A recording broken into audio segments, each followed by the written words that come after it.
Welcome to Goddesses. I'm your host, Blair Minerva.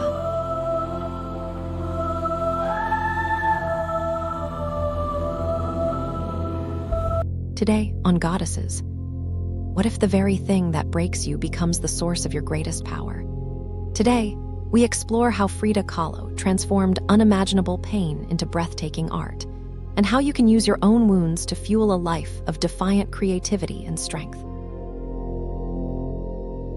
Metal screams against metal, glass shatters. In an instant, a handrail pierces flesh and bone, transforming a vibrant 18-year-old medical student into a canvas of pain. You might think this is where Frida Kahlo's story ends. Instead, it's where her legend begins. The year is 1925, and in a Mexico City hospital room, Frida lies immobile in a full-body cast. The antiseptic air burns her nostrils as she stares at a small mirror mounted above her bed. Her dreams of becoming a doctor have shattered like the bones in her pelvis. Yet in this moment of deepest despair, she requests something unexpected: paint and brushes. What transforms devastating trauma into transcendent art? This question echoes through time as you contemplate the woman who would become not just an artist, but a revolution in human form. Rewind to Coyoacán, 1913. 6-year-old Frida limps through cobblestone streets, her right leg withered by polio. Other children mock her gait, calling her peg leg. But young Frida doesn't hide. She wears pants under her skirts and learns to run despite the pain. The scent of her mother's cooking mingles with the earthy perfume of her father's garden. Here, among blooming marigolds and native medicinal plants, Frida develops her first relationship with pain and beauty intertwined.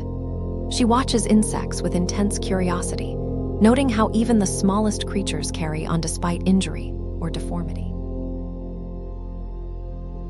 Back in that hospital bed, Frida makes her first artistic declaration. Unable to move, she turns the mirror on herself. Her initial self-portraits aren't exercises in vanity. They're investigations into identity, pain, and survival. Each brushstroke maps the territory between agony and resilience.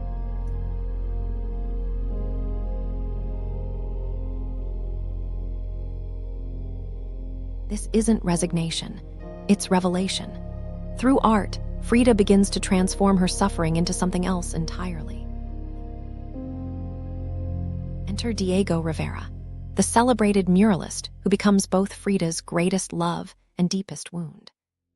Their passion burns like magenta on canvas, the color Frida uses to represent Aztec blood. Their relationship proves as complex as her layered paintings, beautiful, painful, impossible to simplify.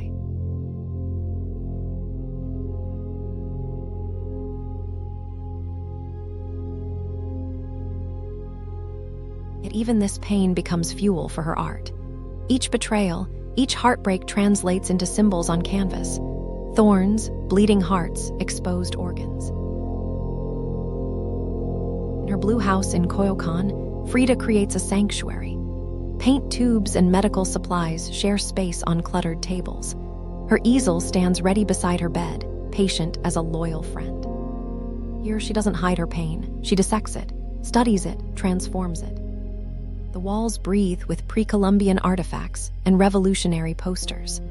Her traditional Tehuana dresses hang like battle flags, each one a declaration of cultural pride and personal defiance.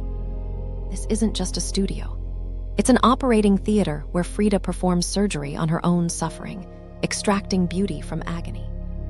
If you're enjoying Goddesses, please like, subscribe, and scan the QR code for our free 7-day email course, Be an Unstoppable Woman. Lead without apology using quiet power tactics from influential females like Oprah, Malala, and RBG. Now, back to the episode. Each brushstroke becomes an act of rebellion. Frida paints her reality: miscarriages, surgeries, betrayals. She refuses to soften her truth. Her work screams what polite society whispers. Through her art, physical agony transforms into political power. She attends Communist Party meetings, her spine braced in steel, her spirit unbending. The Two Fridas emerge on canvas, one in European dress, heart exposed and bleeding, the other in traditional Tehuana costume, heart intact. This isn't just a painting about identity. It's a manifesto about survival, about choosing how to present yourself to a world that would rather look away. Her palette speaks volumes: magenta for blood and sacrifice, cobalt blue for electricity and love, green for leaves and renewal, black for death and rebirth. Each color carries meaning beyond decoration. In her diary, she maps these meanings like a cartographer charting unknown territories of pain. Through 32 surgeries, Frida keeps painting. When doctors tell her to rest, she props her easel above her bed. When pain makes her hands shake, she steadies them with determination. Her body becomes both subject and medium, each self-portrait a battle cry against limitation. 1954. Frida's health deteriorates rapidly, yet she attends one last protest against U.S. intervention in Guatemala. Her bed is carried to the demonstration, a final act of defiance.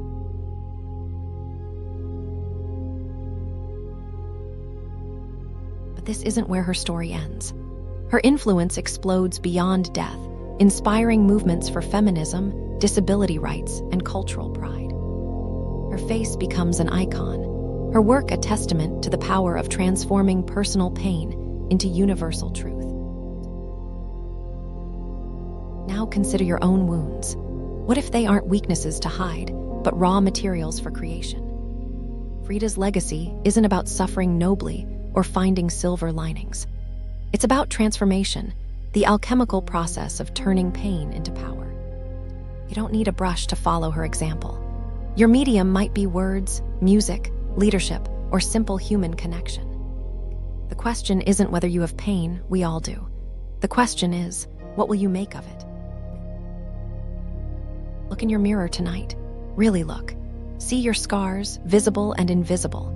Now imagine them as Frida might, not as flaws to conceal, but as maps leading to your own unique voice. Your wounds aren't the end of your story.